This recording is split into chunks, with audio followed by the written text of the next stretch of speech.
itu sah kalau sesuai dengan kaidah agamanya masing-masing. Kalau yang disebut dengan sah secara hukum negara itu adalah tingkatan. Misalkan terjadi pernikahan siri, katakanlah terjadi keterlambatan mendaftarkan, bukan berarti tidak ada pernikahan. Ingat, ada persyaratan bahwa sah tidaknya pernikahan itu. Yang pertama, ada pengantinnya, pengantin pria dan pengantin wanita. Itu ada walinya. Walinya ada, betul Bu ya? Ada. Walinya Bu Tuti ada. Ada saksi, ada di situ. Terus ada ulamanya, betul ya? Ada ulamanya yang menikahkan.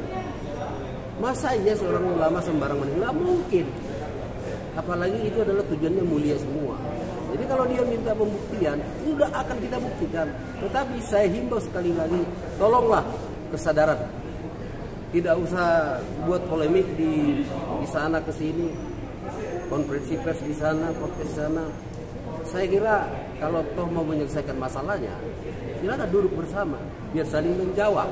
Berarti sampai detik ini belum ada hubungan sama sekali?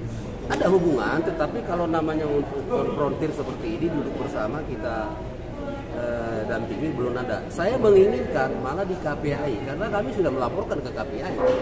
Itulah berarti kita taat hukum. Karena kita anggap anak itu adalah dijamin hak konstitusinya oleh hukum. Termasuk itu hukum internasional, dijamin dia. Sehingga kami kirim surat, saya mendapat tembusan, kalau nggak salah hari Senin ya. Hari Senin itu Andrio dipanggil untuk klarifikasi. Ya harapan saya negara hadir di sini untuk menjembatani. Mau ketemu di sana boleh, mau di mediasi di sana boleh, mau di kantor kita boleh, mau di kantor pengacaranya boleh. Kita siap-siap aja. Jadi sebelum terlalu jauh saya kira silakan duduk bersama, renungkan masing-masing. Somasi pertama ini kemarin kan belum dijawab sama mereka.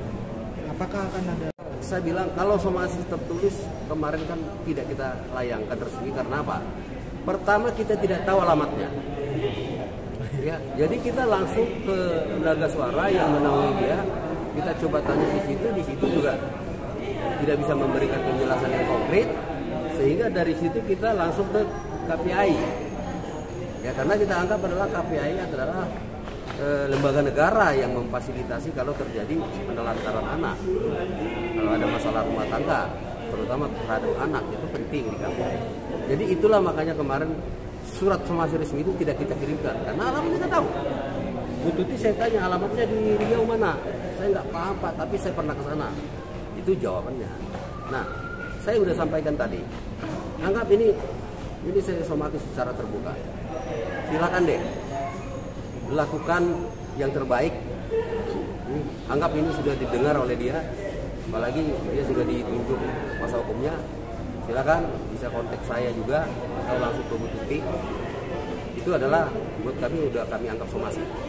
Tapi kalau memang dia membutuhkan somasi tertulis ya kita secara tertulis, tidak ada masalah buat kita. Betul. Dari warga Palu sendiri melihat kasus ini lagi viral banget. Saya sudah komunikasi dengan beberapa tokoh masyarakat yang memang sudah mendengar berita ini tentang mengambangnya statusnya Sultan ini. Bagaimanapun Sultan ini adalah warga masyarakat Palu yang mereka juga peduli. Jadi mereka mendukung, mensupport, bahkan kalau saya tidak salah KPAI yang Komnas Perempuan apa kemarin. Aktivis perempuan dari Palu juga sudah angkat suara, sudah memonitor, dan habis dari sini kami juga akan coba hubungi BPD-nya Palu. Bagaimana mereka memberikan solusi dalam hal ini. Bagaimanapun Bu Tuti ini kan warga Palu. Dia datang ke sini jauh-jauh hanya untuk memperjuangkan haknya. Sebenarnya dia kerjanya di Palu ya. Nah, jadi masih di Palu. Nah sekarang mutasi ke sini di kantor penghubung. Ya maksud dan tujuan adalah supaya bisa memperjuangkan hak ini anak. Itu. Jadi konsen kita di situ. Nah kalau Anda tanya tentang bagaimana respon warga Palu, Saya mendengar dari kawan-kawan aktivis di Palu juga ini sudah mereka monitor semua. Bahkan ya itu tadi, kami akan dijembatani supaya bisa ketemu dengan perwakilan-perwakilan tokoh-tokoh masyarakat di Palu yang ada di Jakarta. Itu mungkin. Terakhir Mbak Tuti, apa sih yang ingin disampaikan setelah akhirnya kemarin nih sampai detik ini belum ada jawaban juga dari Andrigo? Apa yang mau disampaikan ayahnya Sultan?